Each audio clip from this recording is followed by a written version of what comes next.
Hello, ఎలా ఉన్నారు? మనం ఈరోజు చెప్పుకోబోయే టాపిక్ వచ్చేసి మెడిసిన్ గైడ్లైన్స్ ఏముంటాయి, మేజర్గా మనం ఏం గుర్తుంచుకోవాలి, ఈ గైడ్లైన్స్ గుర్తుంచుకోవడం వల్ల మనకు ఉపయోగాలు ఏంటి, అండ్ ఎగ్జామ్లో first of all time management, and next వచ్చేసి కన్ఫ్యూజన్ లేకుండా ఆన్సర్ని ఎలా సెలెక్ట్ చేసుకోవాలనేది మనకి గైడ్లైన్స్ తెలిస్తే కొంచెం ఈజీగా ఉంటుందని ఈరోజు నేను డిస్కషన్ చేయడం జరుగుతుంది. అలాగే అందరికీ దివాళీ శుభాకాంక్షలు అడ్వాన్స్గా.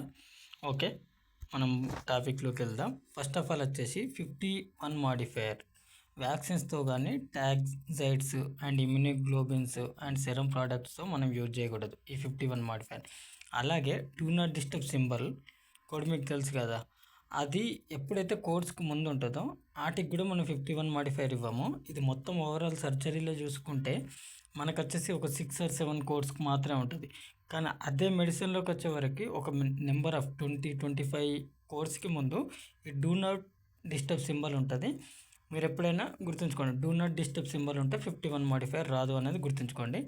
అలాగే వ్యాక్సినేషన్ గైడ్లైన్ అంటే ఏం లేదు, విత్ కౌన్సిలింగ్ ఏజ్ బిలో 18 ఉందనుకో అడ్మినిస్ట్రేషన్ కోర్స్ వచ్చేసి 90460 వస్తుంది అండ్ 90461 వస్తుంది.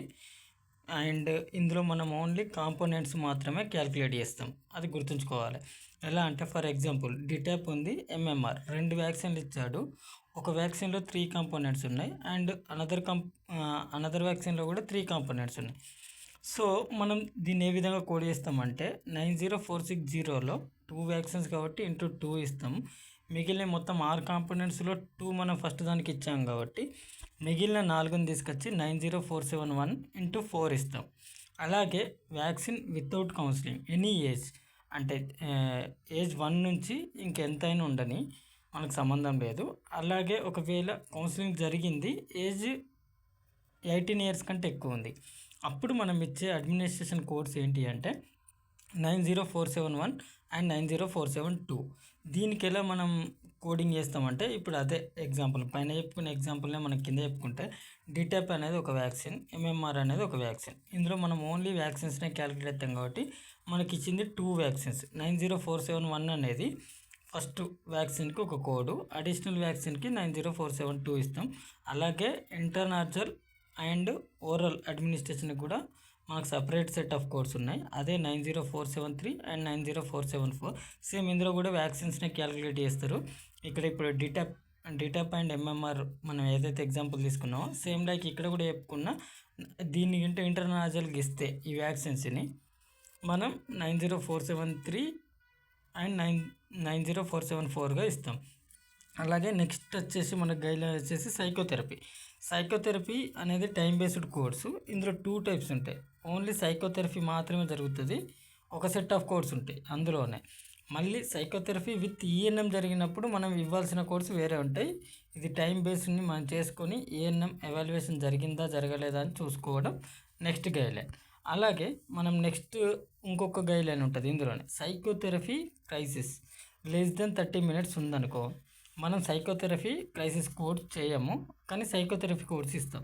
అవి ఏంటి అంటే 90832 90833. అది బేస్డ్ అంది సోలోగా జరిగిందా సైకోథెరపీ, లేదంటే సైకోథెరపీ విత్ ఈఎన్ఎం జరిగిందా అనేది చూసుకోవాలి.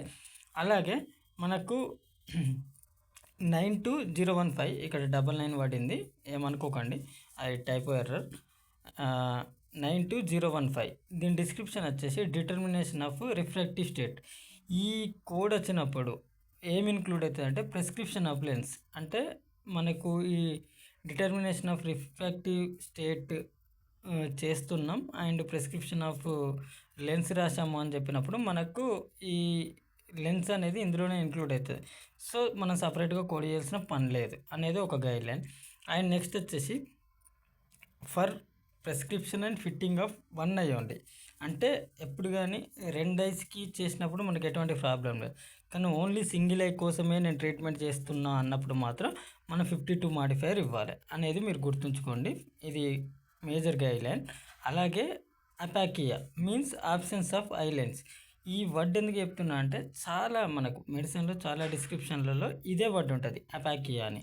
అంటే దాని మీనింగ్ మనకు తెలిసినప్పుడే మనం దాని ఆన్సర్ని కరెక్ట్గా సెలెక్ట్ చేసుకోవాలని చెప్పి మీకు ఇక్కడ డెఫినేషన్ చెప్పడం జరిగింది. సేమ్ ఇప్పుడు ఇంతకుముందు ఏదైతే గైడ్లైన్ చెప్పుకున్నామో అదేవిధంగా ఆడియోలాజికల్ ఫంక్షన్ టెస్ట్స్ ఇవి ఎయిర్స్కి చేస్తారు. బాత్ అంటే రెండిటికి చేయాలి ఎయిర్స్కి. కాకపోతే ఏదైనా ఒక సింగిల్ ఇయర్కి చేసినప్పుడు మాత్రం మనం 52 మాడిఫైయర్ ఇవ్వాలి అనేది గుర్తుంచుకోండి. సింగిల్ ఎయిర్ అని మీకు క్వశ్చన్లో కనబడితే 52, సింగిల్ ఐకే చేసామని కనబడితే 52 అనేది డిఫాల్ట్గా ఫిక్స్గా అండి. అండ్ 51 ఎందుకు వాడకూడదు అనేది గుర్తుంచుకోండి. 52 ఎక్కడ వాడాలి అనేది ఈ చాప్టర్లో మెయిన్ ఇంపార్టెంట్. అలాగే నెక్స్ట్ ఐటేషన్ కోర్స్కి వస్తే 96360 ఫర్ 1 అవర్, 96361 అనేది ఈచ్ అడిషనల్ 1 అవర్. కానీ మనం ఎగ్జాంపుల్ చూసుకుంటే 1 అవర్ 30 మినిట్స్ జరిగింది, అప్పుడు మనం ఓన్లీ ఒకేసారి కోడ్ చేయాలి 96360 అని. కానీ ఎప్పుడైతే 1 అవర్ 31 మినిట్స్ జరిగిందో 31 మినిట్స్ పైన ఎంత మళ్ళీ ఇంకొక 1 అవర్ వరకు అంటే ఇంకొక 59 మినిట్స్ వరకు మనం 96360 96361 ఇవ్వాలి అడిషనల్గా కోడ్ అనేది గుర్తుంచుకోండి. మీకు ఇక్కడ కాన్సెప్ట్ అర్థం కావడానికి జస్ట్ చిన్న ఎగ్జాంపుల్ చెప్తా, అందరికీ ఇది ఐడియా ఉండుంటుంది. బిలో 30 మినిట్స్ ఉంటే we can't give any additional code అనేది ఒకటి గుర్తుంచుకోండి. అలాగే మోడరేట్ సెడేషన్ అనేది సేమ్ ఫిజిషియన్ ప్రొవైడ్ చేస్తాడు, డిఫరెంట్ ఫిజిషియన్ ప్రొవైడ్ చేస్తాడు. సో ఈ ఫిజిషియన్స్ ఎవరైతే చేశారు అనే దాన్ని బట్టి ఈ కోర్స్ అనేటివి వేరే అవుతాయి. మళ్ళీ ఇవన్నీ ఏజ్ బేస్డ్ కోర్స్, ఆ ఏజ్ని చూసుకోవాలి అండ్ టైంని చూసుకోవాలి. టైంని చూసుకొని సేమ్ ఫిజిషియన్ డిఫరెంట్ ఫిజిషియన్ అనేది చూసుకొని మనం కోడ్ చేస్తాం. అలాగే ఈ మోడరేట్ సెడేషన్ అనేది లెస్ దెన్ 10 మినిట్స్ ఉందనుకో మనం కోడ్ చేయము, సెడేషన్ కోడ్ చేయము. వేరే ఏది ఉంటే విజిట్లో ఏదైనా వేరే అనదర్ సర్వీస్ జరిగితే అది ఇచ్చేసి క్లోజ్ చేసేస్తాం. ఫర్ సపోజ్ రిడక్షన్ జరిగింది, అలాగే ఆ రిడక్షన్ జరిగినందుకు మోడరేట్ సెడేషన్ చేశాడు, అది ఓన్లీ 10 మినిట్సే ఉంది, ఆ 10 మినిట్స్ కంటే తక్కువ 9 మినిట్స్ ఉంది. అలాంటి టైంలో మనము మోడరేట్ సెడేషన్ అసలు కోడ్ చేయము అనేది ఒకటి గుర్తుంచుకోండి. ఇది కూడా మేజర్ గైడ్ లైన్. 10 మినిట్స్ ఉన్నప్పుడు కోడ్ చేయకూడదు, 10 కంటే మేజర్ ఉన్నప్పుడు కోడ్ చేయాలి అనేది. అలాగే ఆస్టియోపాథిక్ అండ్ కైరోపాథిక్ మ్యానిపులేటివ్ ట్రీట్మెంట్స్, ఈ సిపిటీస్ అనేవి based on the body reasons మీద డివైడ్ అయినాయి. ఈ కోర్స్ అందులో అయినా ఇందులో అయినా సేమ్ ఉంటాయి. బేస్డ్ ఆన్ ది బాడీ రీజన్స్ని బట్టి మనం ఇవ్వాలి. కానీ బాడీ రీజన్స్ ఎన్ని ఉన్నాయి అంటే మొత్తం ఓవరాల్గా 10 ఉంటాయి.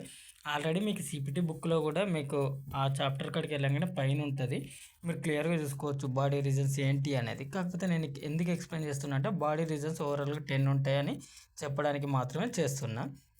ఫస్ట్ వచ్చేసి హెడ్ రీజన్, సెకండ్ వచ్చేసి సెర్వికల్, థర్డ్ వచ్చేసి థొరాసిక్ రీజన్, ఫోర్త్ వచ్చేసి లుంబార్ రీజన్, ఫిఫ్త్ వచ్చేసి సాక్రల్ రీజన్, సిక్స్త్ వచ్చేసి lower extremities reason, and seventh వచ్చేసి అప్పర్ ఎక్స్ట్రిమిటీస్, ఎయిత్ వచ్చేసి రిబ్ రీజన్, నైన్త్ వచ్చేసి పెల్విక్ రీజన్, 10th వచ్చేసి అబ్డోమెన్ రీజన్. అలాగే మీ అందరికీ తెలియాల్సిన ఇంపార్టెంట్ డెఫినేషన్స్, ఎందుకంటే ఇందులో ఈ వర్డ్స్ ఎక్కువ రిపీట్ అవుతాయి. సో మీకు ఎవరికైనా వీటికి సంబంధించిన డెఫినేషన్ గుర్తుంటే వీడియో చూసిన వెంటనే కింద కామెంట్ బాక్స్లో ఆ డెఫినేషన్ ఏంటి అనేది మీరు కామెంట్ చేయండి. ఫస్ట్ ఆఫ్ ఆల్ వచ్చేసి ఎలక్ట్రోఎన్సెఫలోగ్రఫీ అండ్ ఎలక్ట్రోకార్టికోగ్రఫీ అంటే ఏంటి, దాని డెఫినేషన్ ఏంటి అనేది మీరు కామెంట్ బాక్స్లో కామెంట్ చేయండి.